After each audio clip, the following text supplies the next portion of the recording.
He has, yeah, indeed. That's okay. Ken Allsen has been a resident of Rochester since 1966, you told me here. He formerly worked for IBM and has been a full-time architectural historian since 1995. He is a member of the Minnesota chapter of Architectural Historians and teaches life classes at RCTC, covering architectural history, of course, and other topics. Ken is the author of 4 books. We do have those in the gift shop if you would like to check those out afterwards. And he also does volunteer work at Assisi Heights and the Mayo Clinic Archives, as well as has done volunteer work here at the History Center as well. We're very pleased to have him here today to talk about Assisi Heights, especially me as a new resident of Rochester. I'm really, really interested to hear about this. So we'll have time at the end to take questions. So just save those questions until the very end when we'll have time for those. Those of you who are joining us virtually, type your questions in the chat and I will read them out loud so Ken can answer them. So without further ado, we can get started. Thank you. Thank you.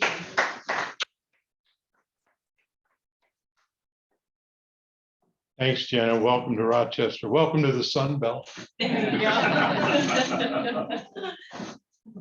Wow, good to see everybody. This is a banner night for me.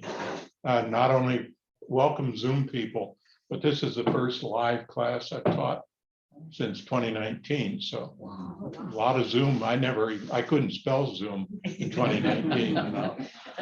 So anyway, obviously I'm here to talk about the big house up on the hill, Northwest Rochester, the Assisi Heights. And I just want to set a little context here, take the time to do that so you understand, you know, why I've been involved with this building and with the sisters so much. So back in 2015, I'll bet you a majority of the people in here know Sister Marlis Jacks. A lot of people do. She's pretty well known up at the Heights. She invited me to come to the Heights and put together an architectural walking tour up there. And I just jumped at the chance because it was the last great big building in Rochester that I was not familiar with. So I really took it. Well, thank you. I didn't know you were buying. Anyway, I really jumped at the chance to do that. And I've been co-leading these tours with Sister Marlis for some time. Not being a Roman Catholic, it was kind of a reach for me because I'm not too bad on architectural history, and I've done a lot of work with European cathedrals and stuff, study and touring. But you know, there's so much symbolism in the building up there, and the art and the stonework and all. So Sister Marlis reassured me. She says, let's co-lead them. You do the architecture, I'll do the theology. Well, in the meantime, in all those years, I've learned quite a bit about it to the point where probably the greatest compliment I ever got as a tour leader was in a little afterglow out on the front lawn one time. This very nice young couple asked me, they says, Ken, which parish do you belong to? I had to break the news to them. So I must have learned my lessons. At any rate, after co-leading these tours for a time, I started learning a lot about their other 3 major buildings that they had here, namely the old original Mother House, which was over by the Old Lord's High School, the College of St. Teresa in Winona, and of course, the one you all know about, St. Mary's Hospital. And so I decided I was going to devote some time, I didn't realize how much time, to documenting their building history. Now, the sisters, as you well know, if you've bought any of their books or anything else, don't need me to document their history. They do a superb job of it themselves, always have, always will. But I've read all those books, and they kind of gloss over. You'll never find an architect mentioned in one of those books. They talk about the buildings. They don't describe them much. So there's no building history there. It's the history is their mission and their life to support it. And buildings are an afterthought. In other words, they're just a tool that they use. So that's where I came in. So my modest efforts here are just to augment that history with an architectural history or a building history of their buildings. So.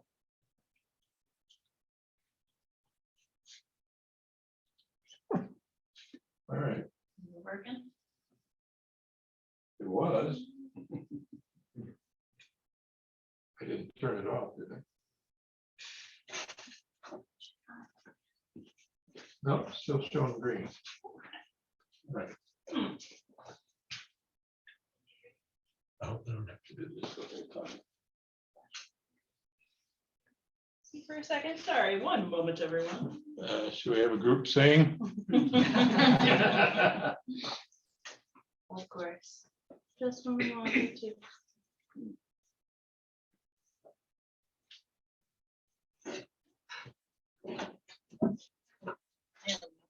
No, It's working at least. Now it's going. just went to sleep. Just went to sleep. All right, thank you. Isn't technology wonderful? All right, so let's just give you a little more background. The first discovery I had made years ago about Assisi Heights and the campsite there was actually the Wilson House. If you're familiar with that, it's the big house up there from 1925, a Harold Crawford house. And I had kind of stumbled over that in '95 when I was working on a book on Harold Crawford and visited up there. And that's when I first met Sister Marlis. And she even hosted a tour up there in '96 for the Architectural Historian Society. I started to do the architectural tours at Assisi Heights in 2015. And she and I also did a tour, one tour, we got it in before the pandemic, of the College of St. Teresa in Winona, which was a bus tour that we took down there. So the project, which I named the Franciscan Architectural History Project, pretty original, right? They're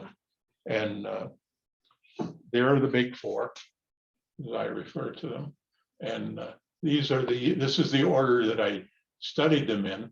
And in 2018, College of St. Teresa, 2019, et cetera, and 2022, question mark. I think I'm going to finish this year, but if not, I'm not on a deadline. Except I'm 84, so I do have a deadline, but I hope I finish. So I want to say just a couple things about this.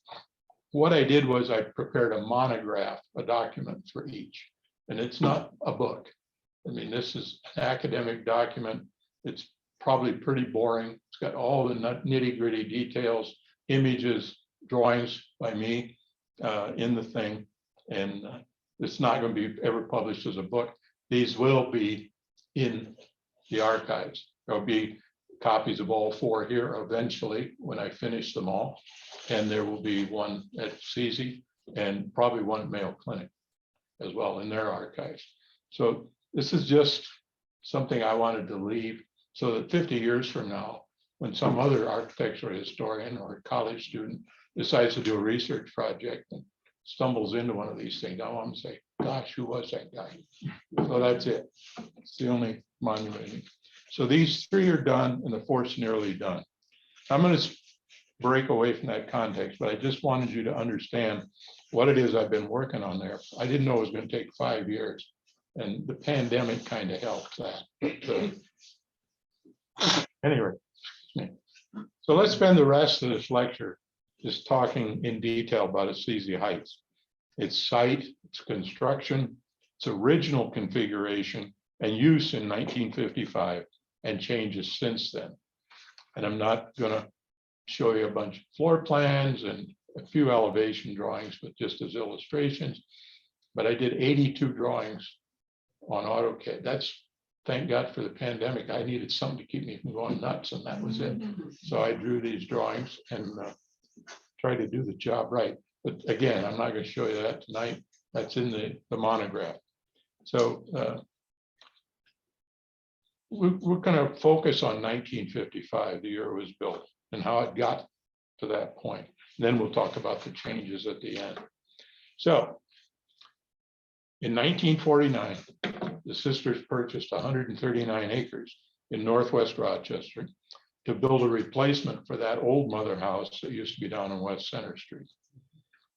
And this is, I guess, 1950, sisters from the mother house, St. Mary's Hospital, and College of St. Teresa, for the first time, formed a joint building committee to oversee and coordinate all the many activities they had going and prioritize them.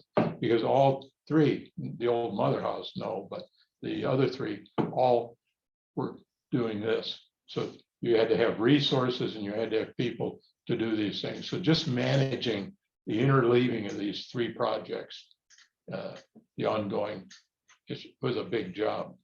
I think the first chairman and probably one of the best they ever had was Sister Mary Bry, so from St. Mary's. So at that same year, 1950, a major rebuild was built at St. Mary's, started at St. Mary's Hospital.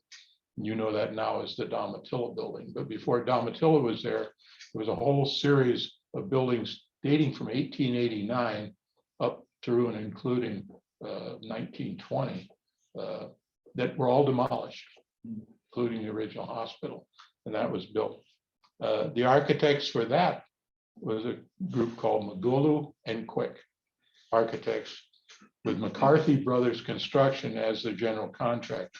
Both companies from St. Louis, and they were picked by the sisters to do St. Mary's Hospital, that addition.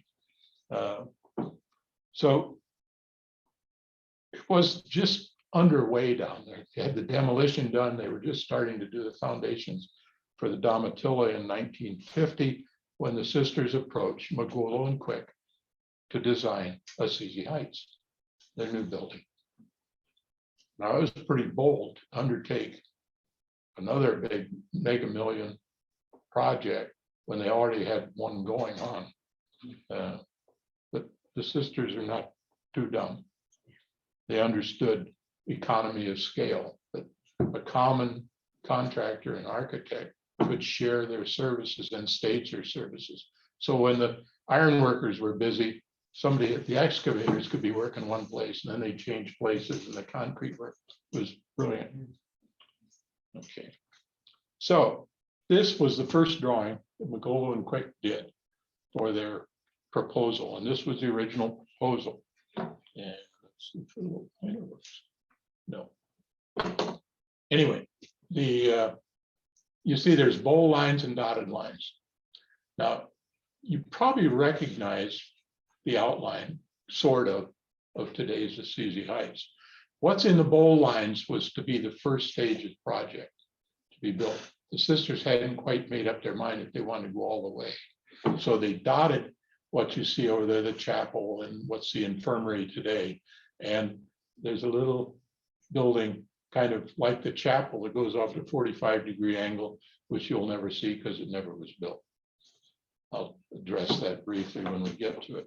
And that little odd shaped wing you see over on the left, non-rectangular thing jutting out, that was to be a heating plant. Okay, so let's step through this. So as part of the initial planning in early 1952, Magulu and Quick did another, and I apologize, this is a copy of one of the original drawings. It's hard to see, but just I'll point out the important things. Now you note, if you can see the little shadow, that's only stage one. So they only did this first proposal and set of plans for stage one, not the dotted stuff that was there before. The heating plant is no longer there, and it's a separate building. If you've been up to Assisi, I wish I had a pointer that worked. It's way up the top. You see a kind of a shadow up there. That's the power plant. Okay. Now there are some existing buildings here, and I'm not going to try to show them, but the Walnut Hill farm, that was Lewis B. Wilson's home originally, Dr. Wilson's. The buildings are still there today, except there's also, and this shows the farm buildings that went around it because it was his, I won't say hobby farm, but it was, you having trouble hearing? Is this thing picking up my voice at all? Okay, Not yet. It could It be a is little on bit Zoom, smaller. but I'll see what it would help to. no, it is on Zoom, but that doesn't amplify it. Either. Okay. It picks up. All right, I've got command voice. I used to lead tours. I'll try to crank the volume up. Better? All right, good, thank you. So the interesting thing here is there's an old farmhouse shown in here and an abandoned quarry. And we'll talk a little bit more about the quarry in a second. That drawing was soon followed by this one. And this is a spiffy drawing. This is a presentation drawing that an architect will typically make to close the deal. They'll give that to the client, and it's usually very artistically done. It's called a rendering or presentation drawing. And this is again by the architects still in 1952. And it was prepared for the building committee for their approval. And it shows both of the proposed stages. Now you see the chapel and the infirmary. You even see that little building going off there. This is the only picture you'll ever see of it again. Okay. But this drawing and the proposal that went with it caused the sisters to decide not to stage the construction. Go for it, build it all at one time. So initial plans, they had to dive in and quickly redraw the entire plan set to reflect this because there's interrelationships between buildings. So that resulted in this final site plan and survey of the property. And this one, again, it's very faint, but you can see now that the entire building is in there, but the little spur building isn't, because they did soil borings in the property and they discovered, like a lot of Rochester, sinkholes, karst, limestone. They didn't have sinkholes yet, but they said, let's just put that one on the back shelf. And that was still had been the infirmary, and now the infirmary today, of course, is in that wing just above the chapel. So let's point out some other differences.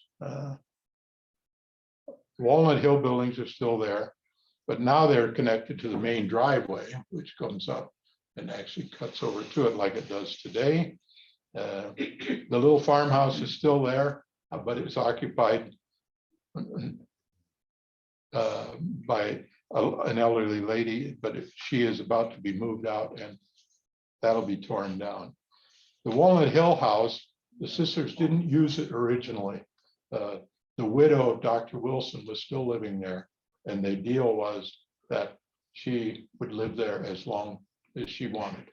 In other words, until she died, which happened in 1964. So we're going to be talking a little bit about Walnut Hill and the other buildings. But, so now we start construction. And here are two great pictures I found here at the History Center, showing Assisi Heights under construction, 1953, 1954. You can see the progression.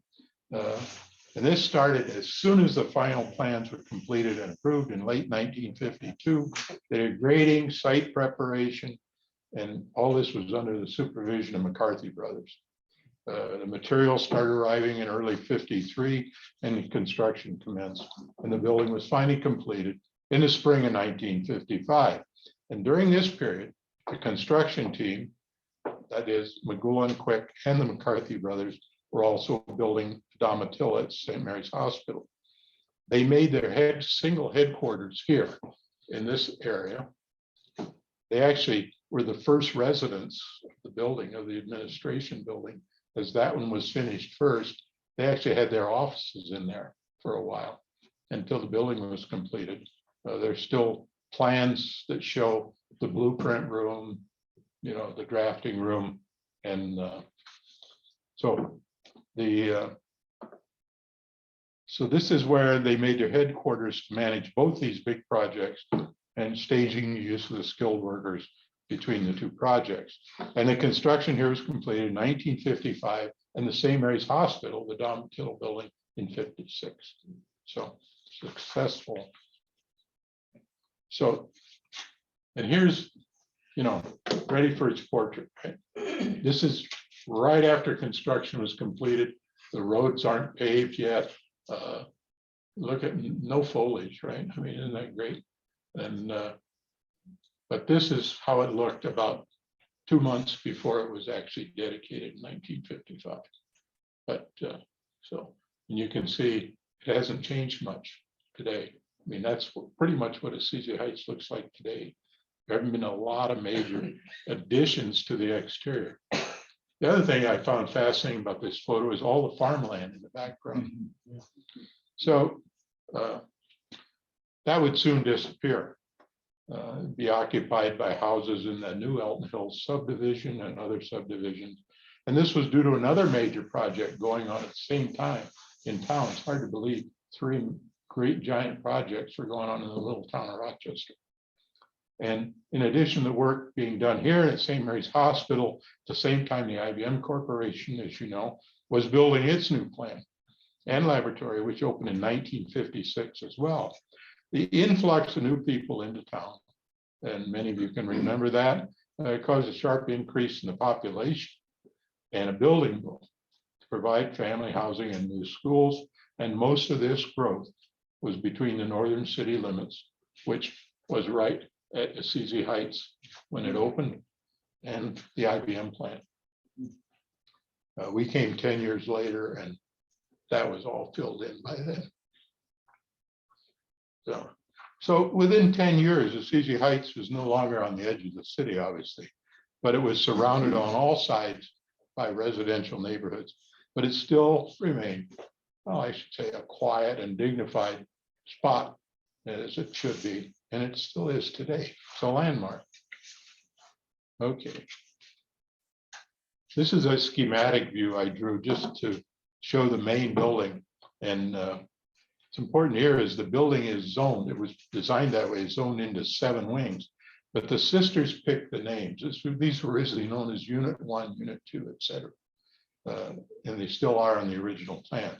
The sisters named them, and these are the names, and early after they moved in, and these are the names that these wings still have today. So if you're wandering through the place and trying to find your way, and you ask a sister, where is such and such? Oh, it's in the parlor wing. Oh, it's in the Claire wing. And you need to know. It took me a while to learn it, because I'd walk in and say, oh, that must be in Unit 7. Huh? I said, you know, the chapel.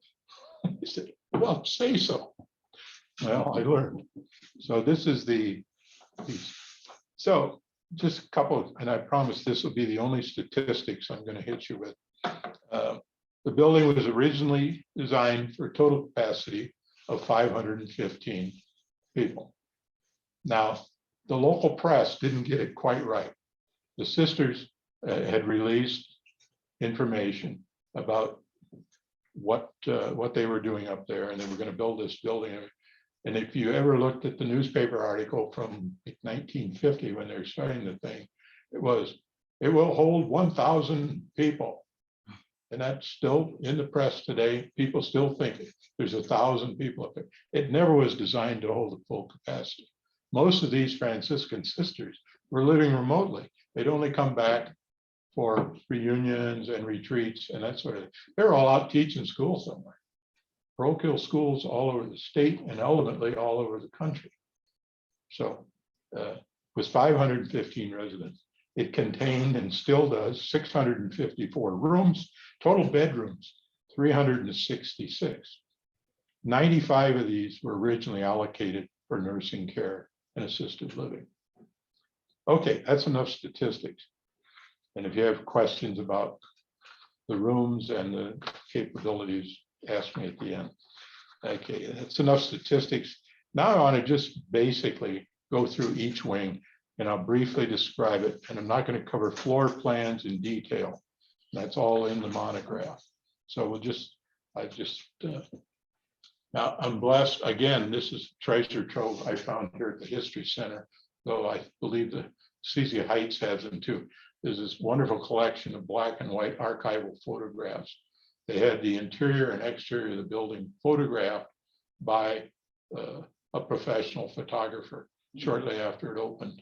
And so these pictures you're going to see all date from 1955. And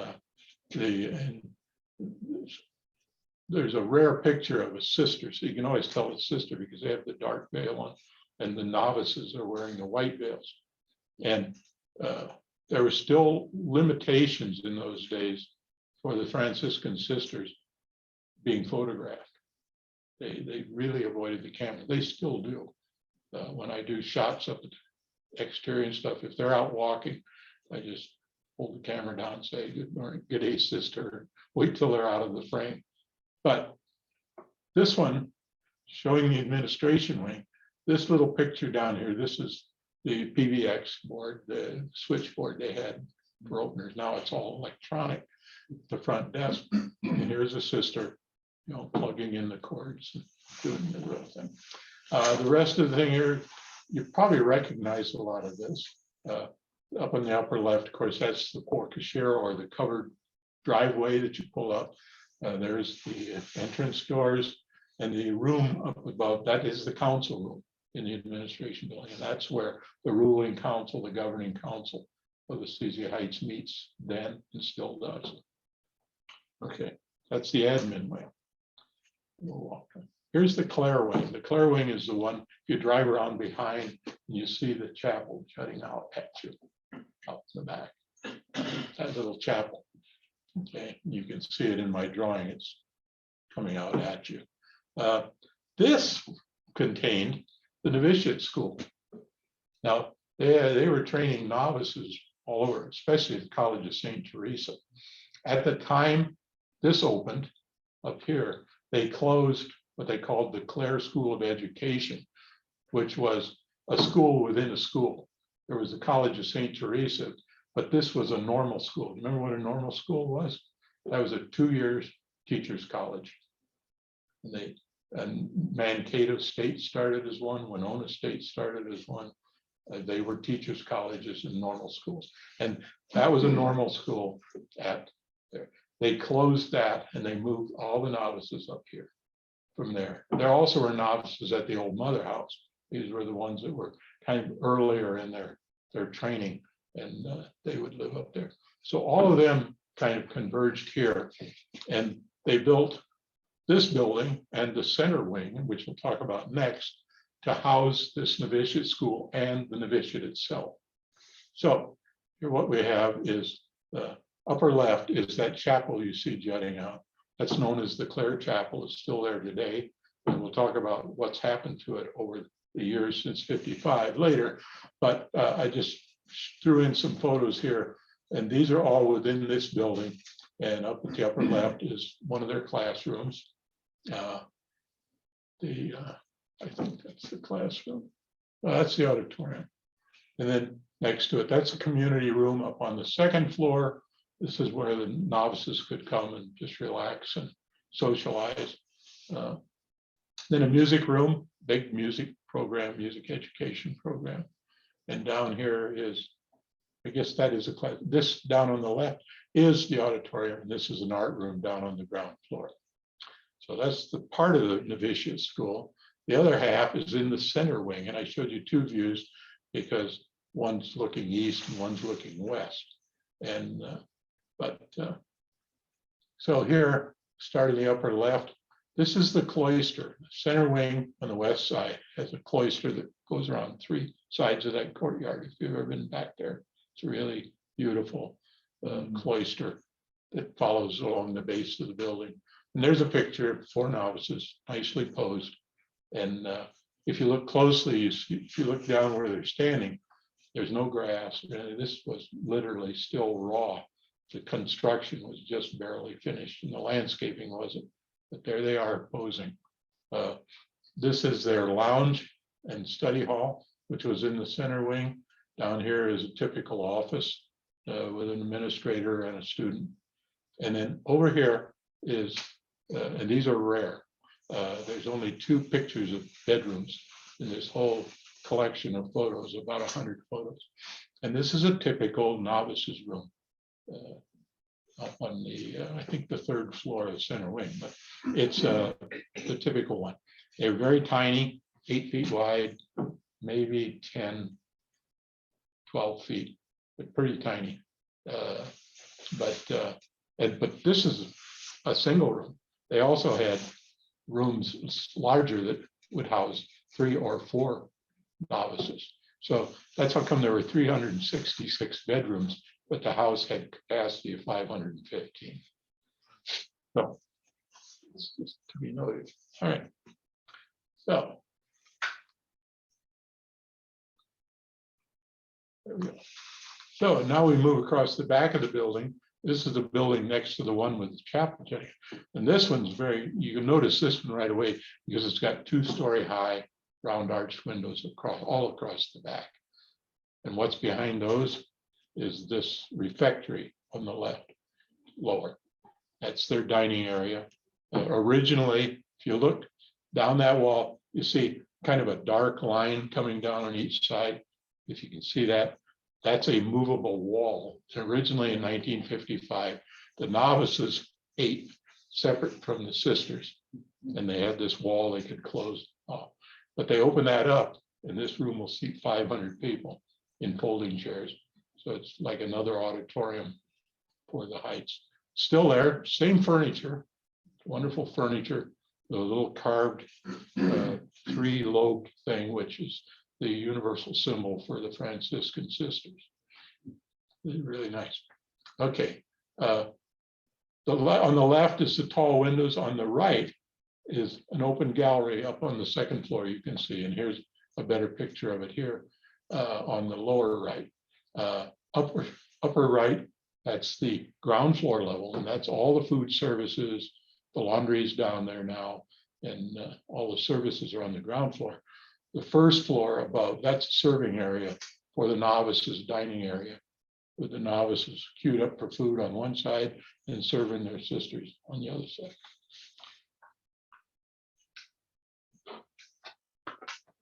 Put my notes here.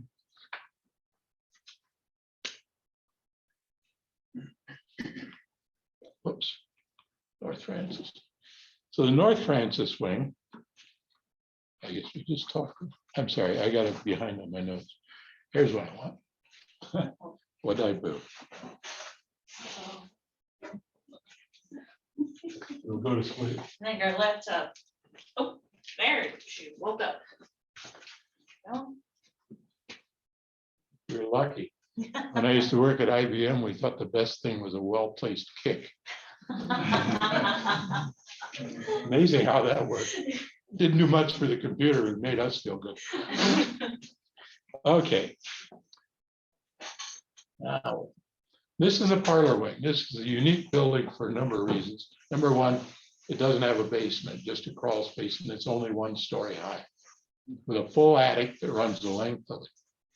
But this is called the parlor wing, and this is, got to remember, in 1955. Today, if you want to go visit a sister, you just go up. They ring them, and the sister either comes down, or you go up and visit her. Or, I mean, there's no restrictions on any visitors or anything. In those days, if you wanted to visit a loved one, a sister, you had to make an appointment. You had to come on a Sunday or a Saturday, an appointment, and they would allocate there's a typical parlor on the left. One of these parlors, this is one of the bigger ones. They came in all sizes, depending on the size of your visitor party, and they would entertain their guests here. And then around the corner from that building, on the next building we're going to talk about, was in that way were a whole bunch of private dining rooms. And they too ranged from 2 very large ones down to, intimate small ones for almost for family dining, each with serving areas and all. And that was, your guests would come and you'd entertain them in private in your own little parlor, and then would lead them down. And they would be served their dinner or lunch. Pretty classy.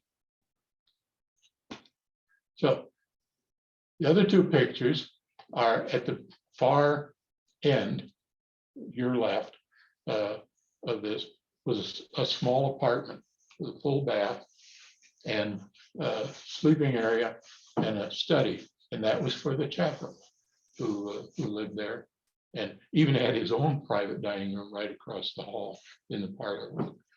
the dining room and the little room next to it, even tinier, which is for where the altar boys got to muster and have their snacks and so forth, is still there. But they've been repurposed into closets, and this apartment doesn't exist anymore. That was remodeled away years ago. So the chaplain lived here until 1964. 64, Mrs. Wilson passed away, and the sisters were able to occupy the Wilson house, and he moved over there and lived for a number of years, few years in that house. And now chaplain, because everybody drives, and the chaplain now lives off-site and shows up every morning for work, just like everybody else does. So, okay, West Francis. That's the one that closes the courtyard off to the west and looks down the steep hill. And, you know, that's the back side of the thing. And it's one of the most prettiest views up there, out over that valley. And you see what used to be Samaritan Bethany Heights right across the valley. Okay, West Francis wing is the infirmary. The first and second floor are the infirmary floors. Excuse me, no, I'm wrong. Second and third floor. Top two floors. They're the infirmary wing. So here's the nurses station on the third floor. This from the ground floor up on the right-hand side, that's their physical therapy room. And there's the second bedroom picture. And this is much larger and more commodious. This is an assisted living room up on the top floor for the sisters. Remember, this was 1955. And then down at the end, this is just half of a big double room down there. This is the library for the sisters. And then back toward me, through a look-through fireplace, double fireplace, is a big community room. So this is the sisters' recreation area where they gathered. And down here at the lower left is one of those private dining rooms I was talking about.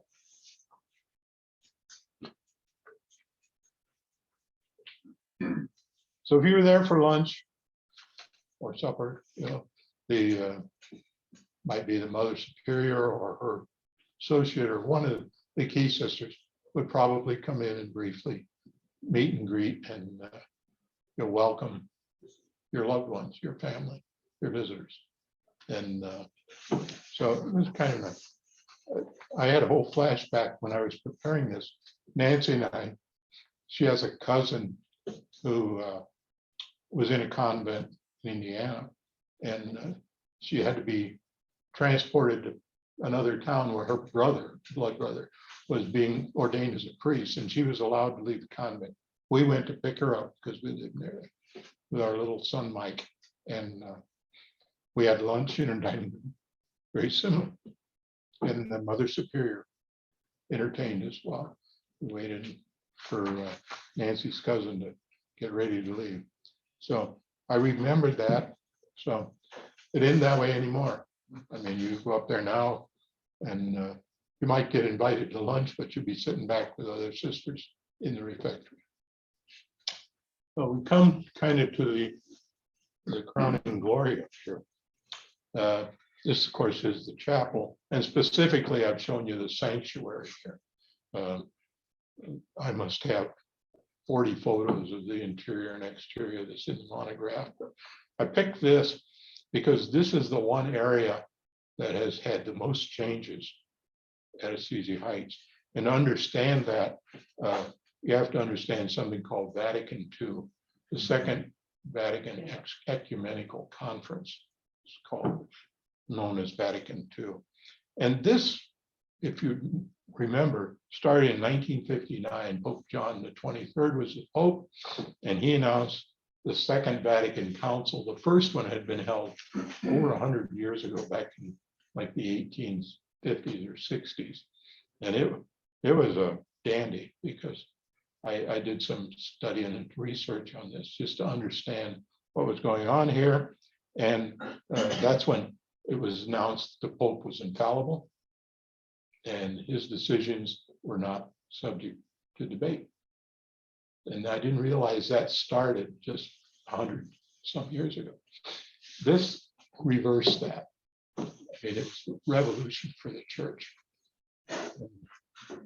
I remember when it was happening, I worked in IBM with a couple of fellows who were very active in the Catholic churches here lately, and they'd get into debates about this.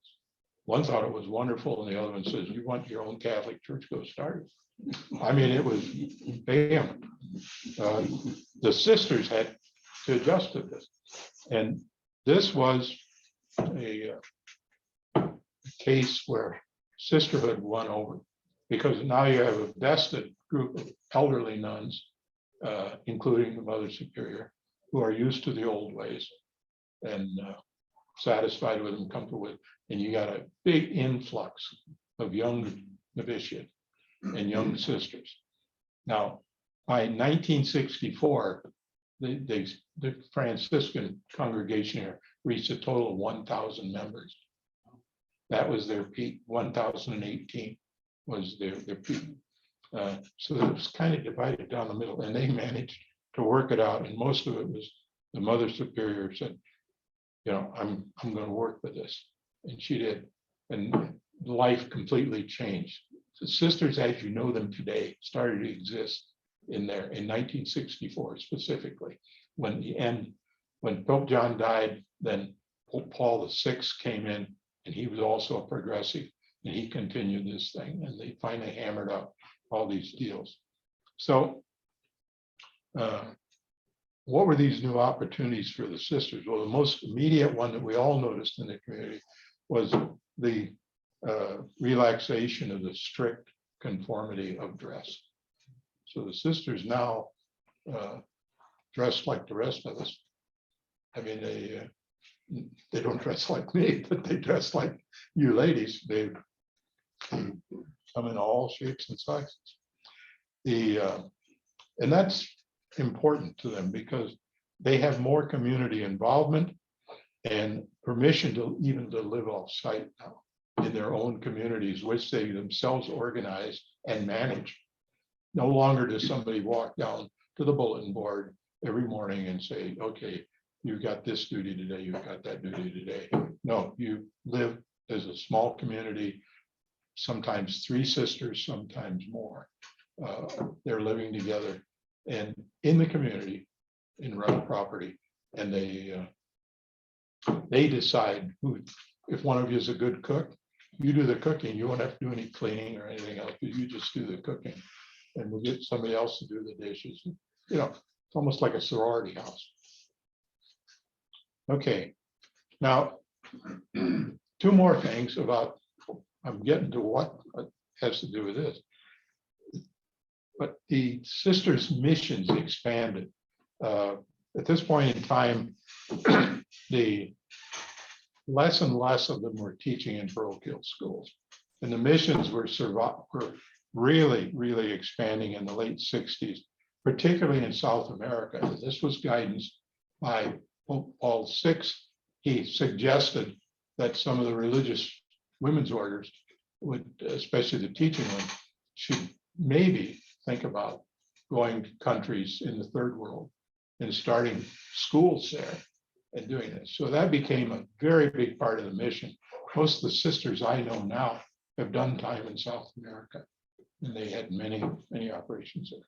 But what is the last I'm going to talk about is changes to the liturgy. Okay, how the Mass is performed. And the first one that I noticed was the vernacular replaced the Latin Mass. So that now you could go to Mass in English, or if you're in South America, you go here in Spanish. It's in the vernacular language. That was a big change. But more importantly, one little thing changed. Every Catholic church, every conforming Catholic church in the United States, and that was the priest. Be like me giving my presentation with my back to you, right? If you're old enough, you remember going to a Mass, the priest had his back to you and was doing all that stuff, not looking at you. Vatican II says, nope, the priest has to be this, he has to be part of the congregation. So all of a sudden, you got to reverse the order. So here's what's happening here. Lower left, the baldacchino, I know it's the correct architectural historical term is a baldachin, but the sisters call it a baldacchino because that's what they call it in Assisi. It's good enough for me. So that baldacchino, that wooden linden wood structure is over the altar, and that's a very large altar, and the priest would stand sheltered under this thing and face the back. The sisters are out where you are. Okay, that disappeared because of Vatican II, and was replaced ultimately. This is a picture taken about 1980. Anybody here remember going to mass up there when it looked like this? The sisters did not like it because what happened is somebody donated a huge organ to the sisters, and they didn't have any place to put the pipes. So what do? They put the pipes behind. Now here's the altar, much tinier, just a little bent table, and it's facing. But behind the priest now is not those gorgeous blue windows you see up there, and all the stonework and everything else, and the pillars. All you see is a huge pipe organ in the background. And it took a while, and finally the sister said, we want that changed. And by 2000, we had the configuration that you see up here. I think it was shortly after the year 2000. And that was a major change because you notice now that the altar actually protrudes out into the congregation. And behind you now see the big pillars, the 6 big pillars back there that are so notable, and also those beautiful windows in the back. So I decided to just focus on that changes, because that in the entire place, that is the biggest changes that have been made, is in that area. So so before we move on, I want to talk about there are 2, you looked at the layout of the building. There are 2 courtyards in the building. One is open, the one on the east, and the other is enclosed on the west. I just want to take a quick look at those. Sleep again? No, I won't kick it. That's all right. I just got carried away. Oh, it should be working. You're going to take it forward, I think. It's moving. All right, I'm going. Got it? Yeah. Perfect. There it goes. Okay, let's start with the east court, the one that's open on the end.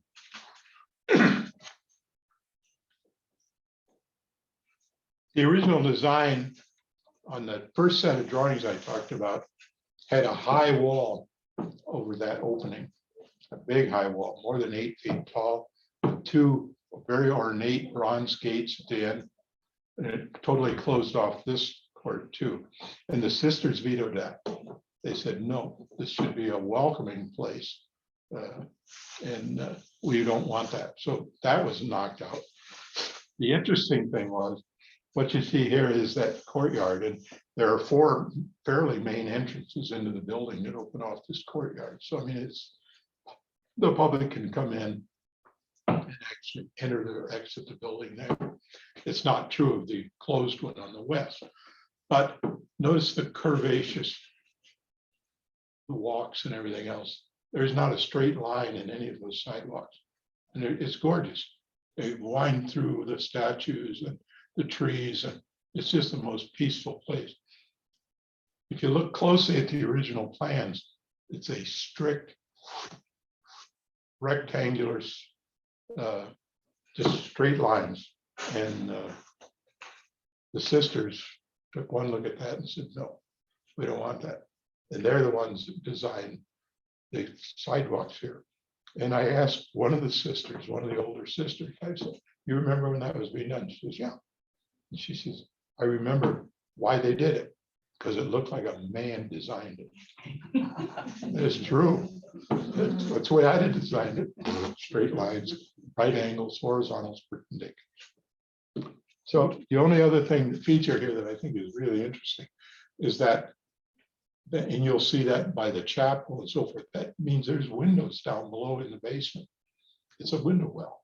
but it's cleverly disguised. It almost looks like part of the building until you get up and look over, and you'll see windows down there. So it's a window well, and those are all over in this courtyard. You can see them.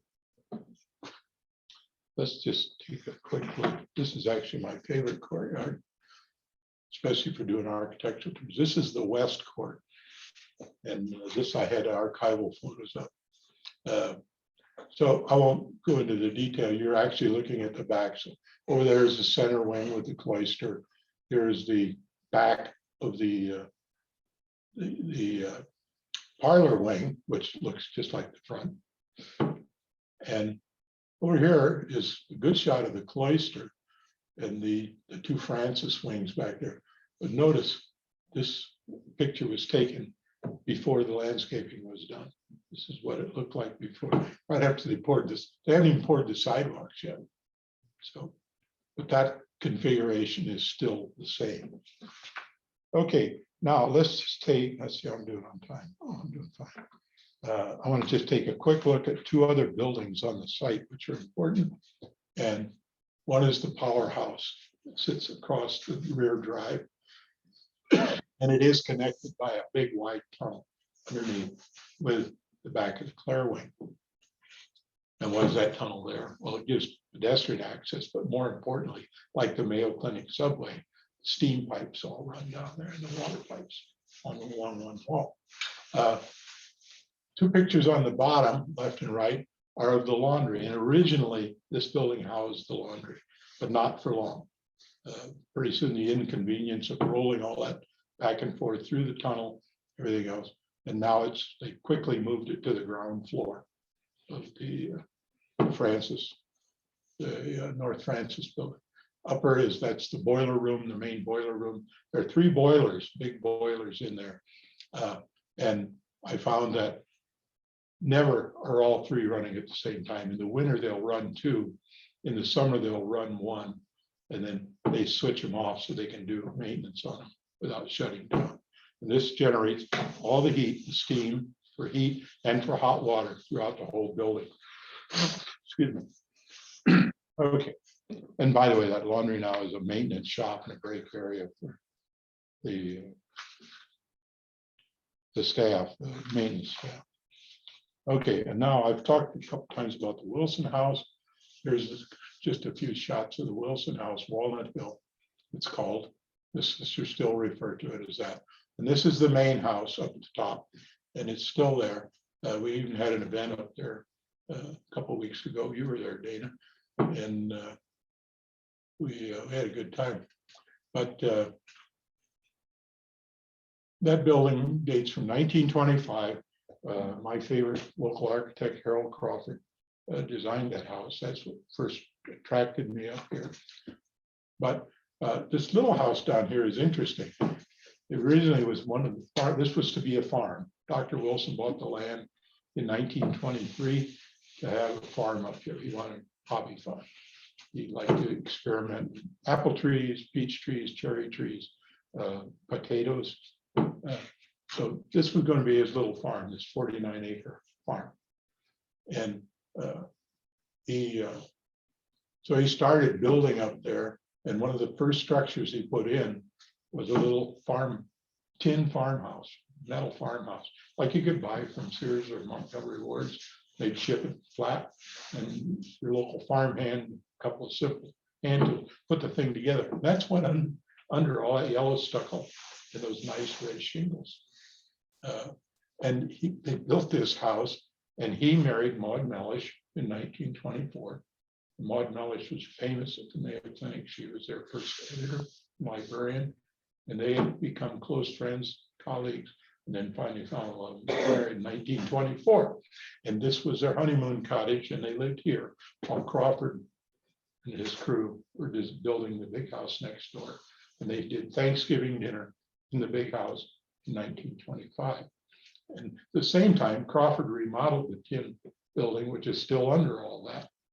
And it gave it this beautiful yellow stucco and red. And those shingles almost match the red tiles on the roof. So all right.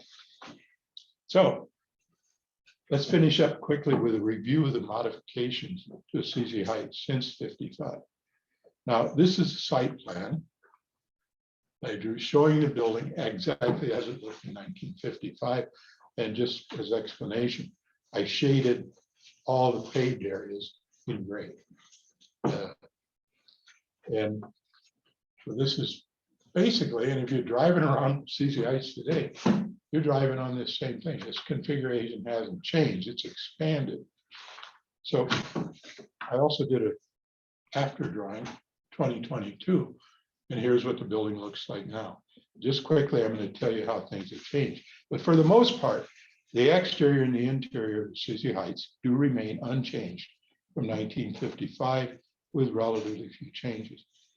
The changes in size of the congregation and the redefinition of their mission, however, have led to a great deal of repurposing, not remodeling, repurposing what they have to the existing space, with only a few major remodeling projects. So the major internal changes to the main building and the powerhouse were made in since 1955. The sanctuaries and the chapel, we've already covered that. They repurposed the Clare Wing. The novice school closed down a number of years ago. Now, if a novice comes to join the order, they come already educated, and some of them are even widows that have grown children, and they're joining the order. So they don't need to do a novitiate, and they don't go through that anymore. So that was all closed and repurposed. Mayo Clinic actually leases a great deal of the space in that Clare Wing now, and with meeting rooms and so forth. So the parlor wing was converted because now the sisters could entertain their guests any way they wanted.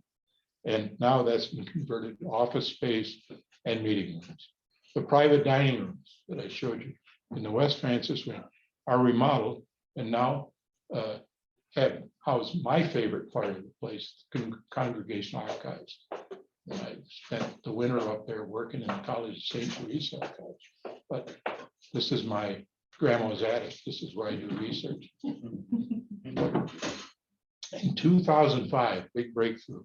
Air conditioning was first installed in the North Francis Wing and the West Francis Wing. And this necessitated really major modifications in the powerhouse because now you need a chilling plant to cool all that air that's going through the pipes, because it's a cold air driven, air conditioned surface. It's not forced air, it's forced water, cold water running through what amounts to a radiator up in the ceiling, and the cold air comes, it's fanned down to the room. So anyway, that was a big deal. So that's an ongoing project. They're almost done now with the hospitality wing, the parlor wing, and they're into the administration building now. So the intent is at least the lower two floors, the ground floor and the first floor, are going to be air conditioned. The infirmary, everything's air conditioned, including the patient rooms. So they're hard telling where they're going, how to go with that. There's only been a few exterior changes since 1955. Just in a nutshell, one of the biggest changes has been in the parking, because in 1955, no sisters drove. They maybe could drive, but they didn't have a car. And there were a few cars driven by other sisters. I think one, Sister Blaze was famous. She took care of the old Packards. She'd take them out once a year, drive 100 miles an hour that she put to blow the carbon out. But those were, if sisters needed to go somewhere, they took them. So what happened was all of a sudden parking went crazy. So the first was the south end of that drive where you park today when you come in, those in park on the main drive, that was added in about 1970. North side parking lot way up there, the one that looks like a happy face. That's from 1980, two-story garage structure on the north side of the powerhouse. You see it sticking up there. That's kind of cool because of the grade. You can enter the bottom story of the garage from the left side and the upper story from the right side. And those are parking for the house, the cars that belong to the congregation, plus a lot of maintenance trucks and vehicles. So that was taken care of. The Horseshoe Drive and the parking area over now on the west side of the building, you can see that. And they're sticking out there as a structure. That's another covered porch. And this is private parking for the sisters that live there. And this is their private entrance now. So that was a major exterior remodel. The only other remodel, I'm going to stand here, we're here to point at it. Way up there, you see that structure jutting out way up there and the very top. Okay, now you see another line over thing. If you drive back there today, that's the sun deck that was always up there for the sisters. They could enter it from the third floor and go out there. There's now a big solarium up there, so the sisters don't have to go out onto the sun deck. Plus, been a lot of changes in medical care for the elderly now, and memory care is a big deal. And so the solarium is a secure area where the sisters can go and enjoy the sun. You don't have to worry about the railings and that. So I didn't show on this drawing the Walnut Hill house. I just want to mention that had a major remodeling in 2009. They had to renovate the interior and the exterior. This was done by Mail Facilities, and it returned it. I had a little part to play in that to its original appearance in 1925. So they restored the interior of the building to just the way Crawford had laid it out. Thank goodness. So I think we're ready for some questions. How do you want to manage it? Well, if you'd like to pick people, otherwise I can come up and facilitate too. if you Well, I can prefer. call on people in the room, but Sounds good. Yeah, and I'll let you know if there's any. do you have any on the chat yet? Not yet. Okay. I hope somebody's got a question. Oh, there you go. Yeah, I don't know if you'll know this information. I'm just curious. Any idea how much that project Assisi Heights cost? And how did the sisters finance that? Okay. Well, the first answer that always used to come when you talk about their older building. Well, you know, the sisters are very frugal. Yes, I do. Well, they aren't that frugal. I mean, that's a lot of money we're talking about. No, they have income, or they did over these years. I mean, the college is self-supporting.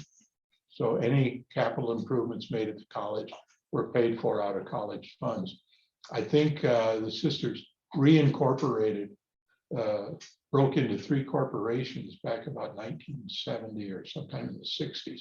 So St. Mary's Hospital is a separate corporate entity, and so was College of St. Teresa. So that made it a little easier to manage, but still the central financial decisions were being made at the mother house at Assisi Heights. There's only one head of the congregation. And so where did the money come from? Well, first place, they had a lot of collateral. I mean, you can put up, they owned the buildings free and clear that were at College of St. Teresa. They could use those as collateral to finance new buildings. They did the same thing at St. Mary's. St. Mary's had a great revenue stream for the sisters because they owned the hospital.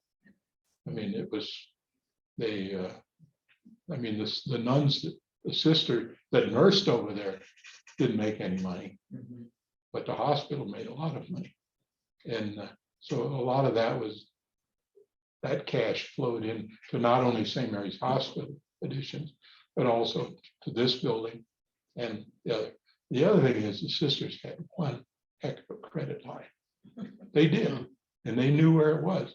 And there was supposedly a bank in Chicago that, you know, if they saw a brown robe habit coming through the door, they said, "Look, call the loan officer, you know, they're here, and give them what they want because they're a good risk."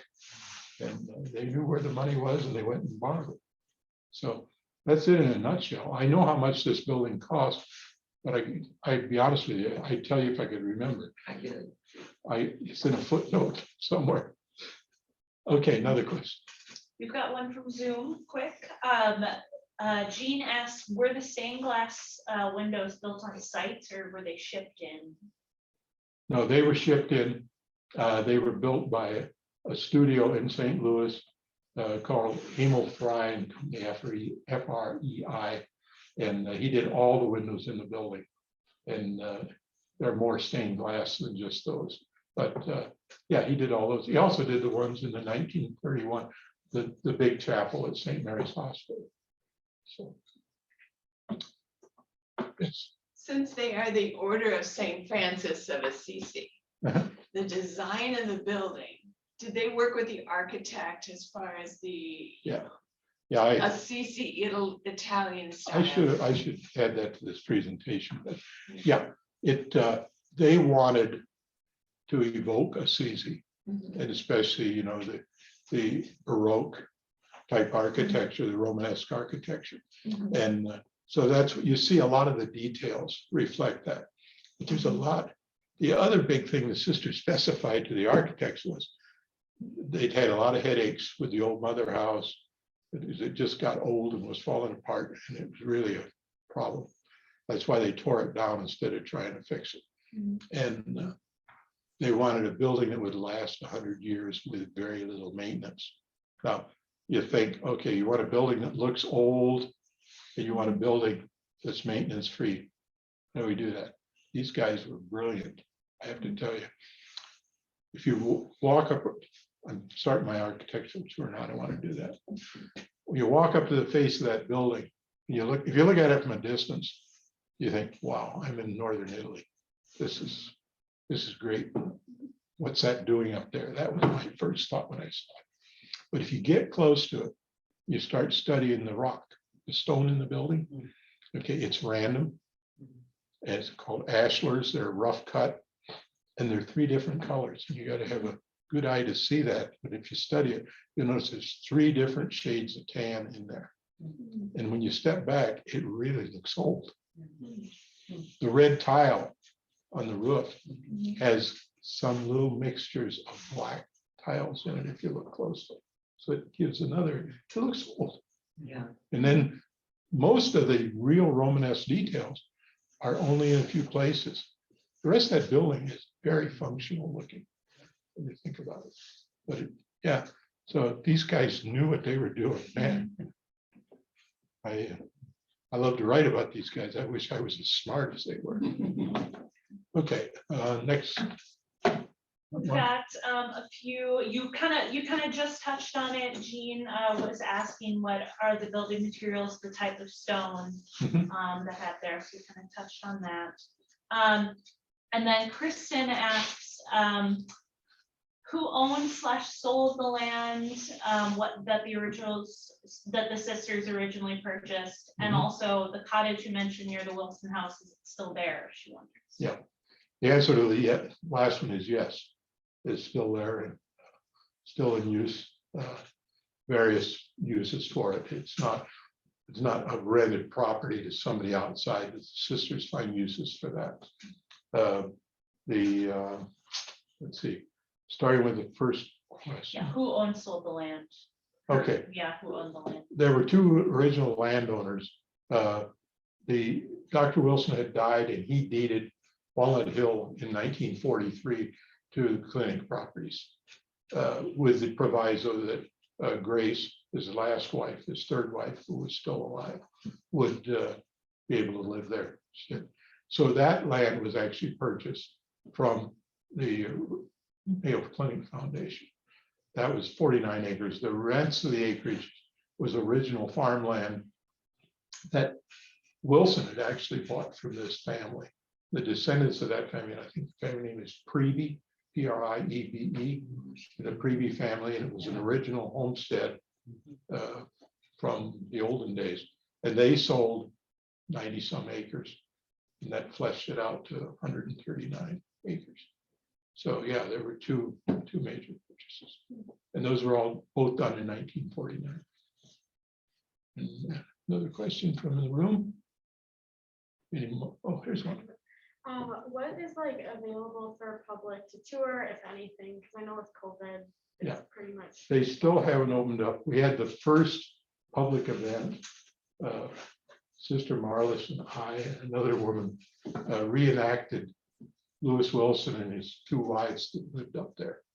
They're all buried together over at Oakwood Cemetery. He had a reenactment where we reenacted them, and then we stepped out of character, answered questions about the property. And we sat on the front veranda of the big Wilson house that you saw there. That is the first we've done since 2019. I'm waiting. They're gonna let me know when they need me. We had a false alarm early this year. They thought they were gonna start the tours again.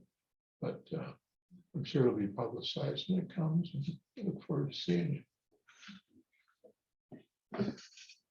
What else?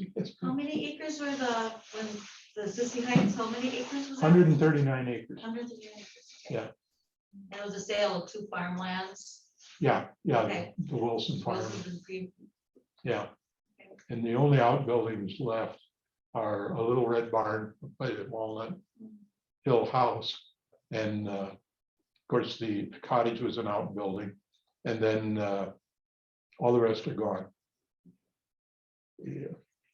That Walnut House, where is that, or? Okay, if you go up the driveway and you're going up to the house, Yeah, you kind of make a left and go into that drive. right. There's a road that goes to the right, Oh, and it's yeah. right down that road. oh, And there you'll get about halfway there. And there's a huge ominous looking sign that says private property. Do not trespass. okay, But yeah, if you wanted to look at the house, if you parked your car in that lot Yeah. right there, that's by that driveway, oh, and walked in, uh-huh, nobody's gonna yell at you. okay. I wouldn't drive in there because you have to go through a porta Yeah. share and horseshoe, and somebody might be parked in there, maintenance person or something.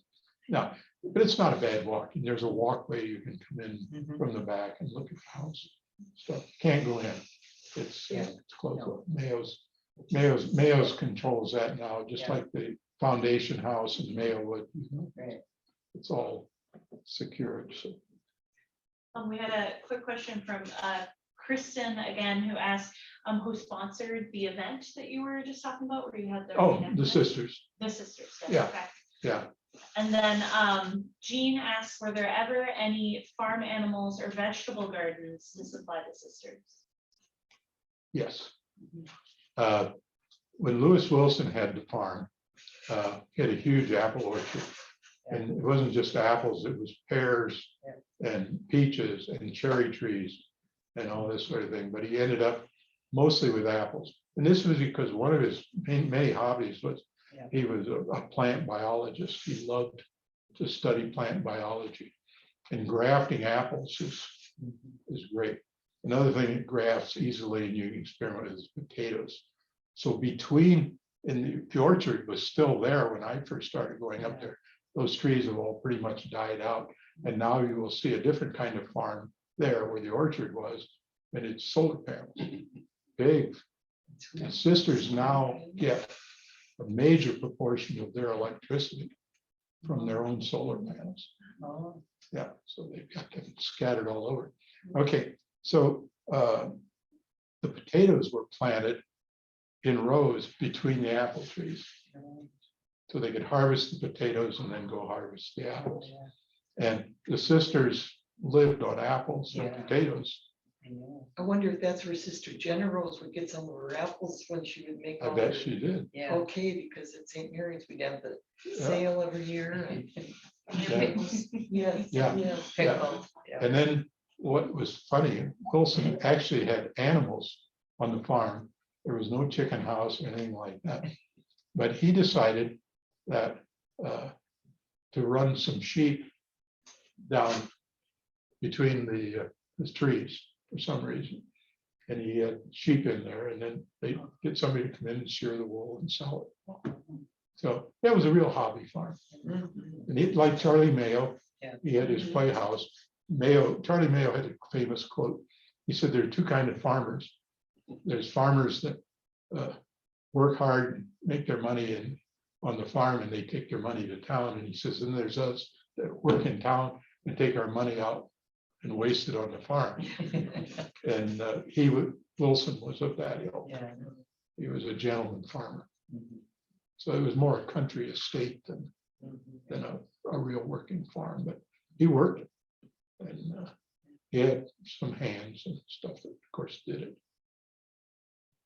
More questions? Nobody out in Zoom land? Yes, ma'am. I believe the floor in the dining room is terrazzo. Mhm. And I had heard once that is supported with a layer of straw. Is that true? Never heard that. Okay. Straw. Yeah, and I wondered why, if it was true, why that would be. Straw, I can't imagine putting straw in. Okay, Does this seem like that would rot? yeah. Yeah. No, the floors, yeah, the floors are typical are terrazzo in there, but they're laid on a concrete base, the terrazzo. And I've studied the cross sections of every part of that building, you know, that showed the actual cross section of the construction.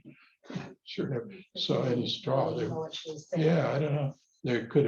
There wouldn't even be soundproofing because there's like a 4-inch concrete slab between Okay. it and the basement.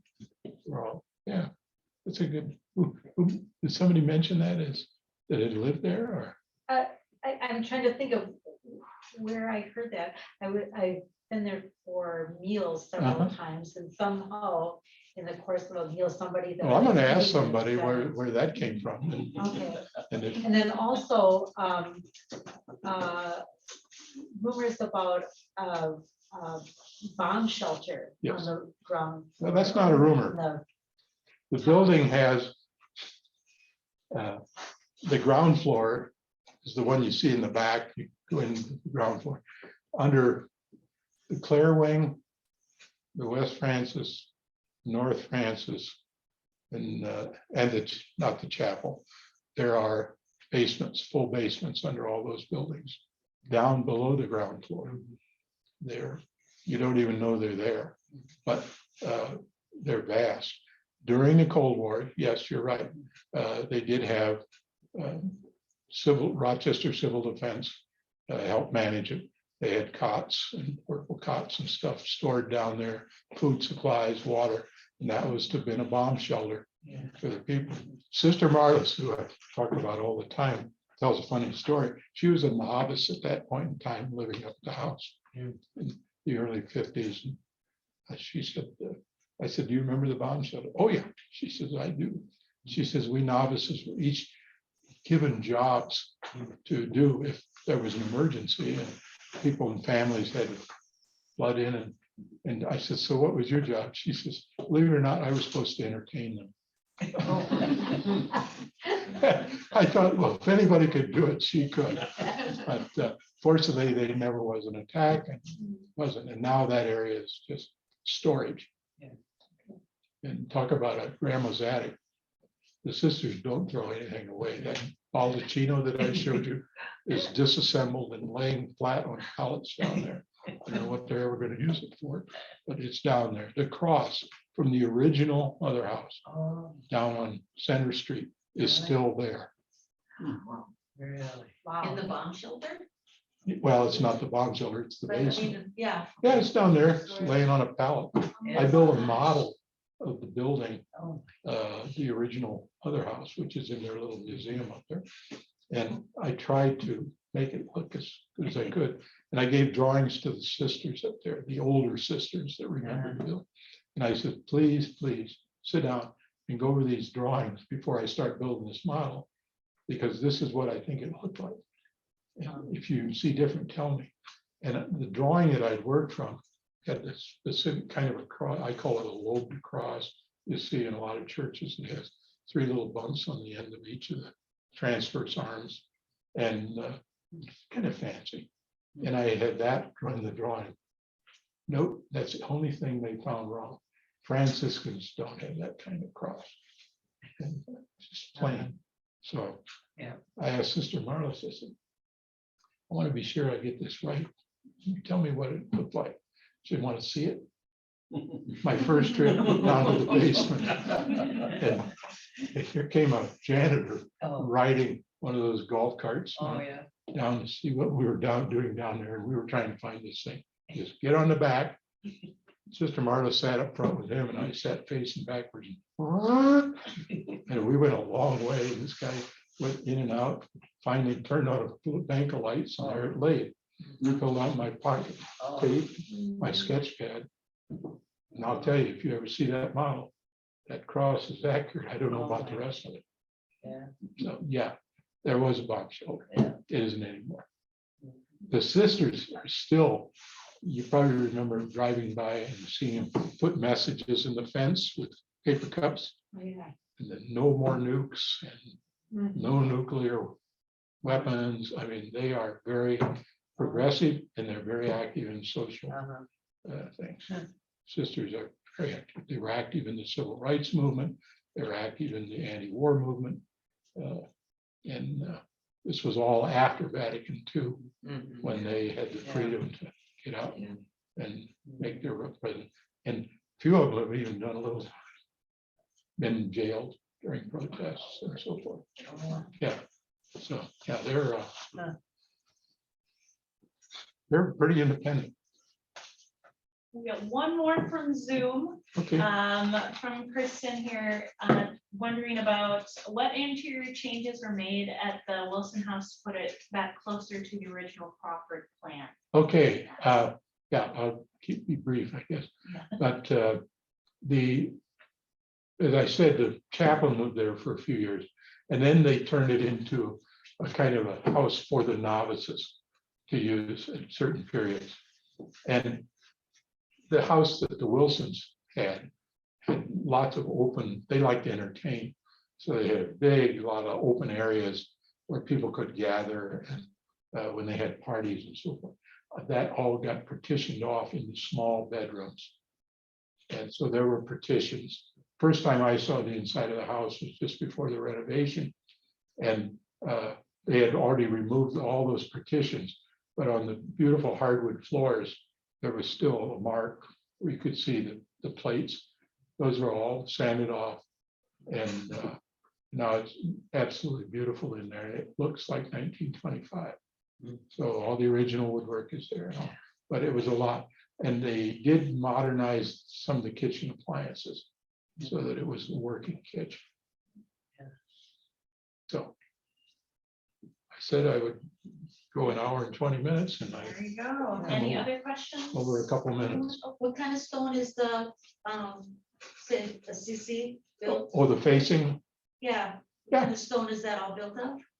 that is all built of that special limestone that comes from over around St. Peter, Casota stone it's called. The soda? Casota, Kasota. Okay, It's the same stone that's in the foundation house okay. up on 4th Street. Oh, yeah. And that was specified by the architects. Yeah. Any other questions about materials? That's, The roof tiles they're clay, right? yep, they're clay And and where are those from? Italy. Okay. They're Italian. Yep. And they're still, the building is 1955. It's coming up on its 70th birthday. Yeah. And that roof has not been touched. Yeah. So. Wow.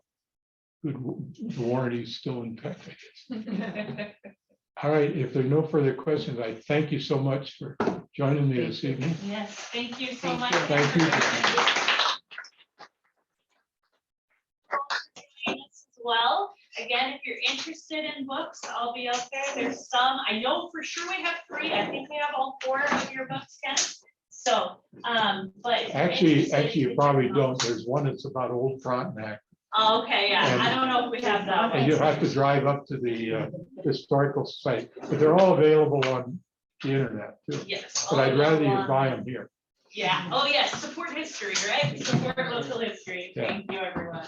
Because you did all the drawings, how many square feet? Oh, I didn't put that in there.